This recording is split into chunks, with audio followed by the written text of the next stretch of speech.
Значи апартаментчето тук е, влизаме в коридор. Отдясно баня с туалетна.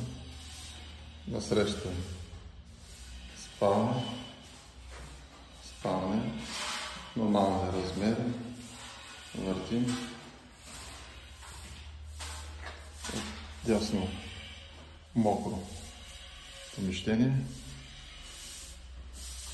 И от коридора влизаме в кухня и всекидневно.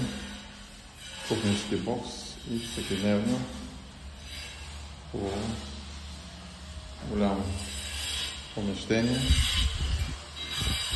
Тук отвънка вече имаме веранда. Хубава, голяма, панорамна веранда. И от верандата влизаме отново в кухня и всекидневно.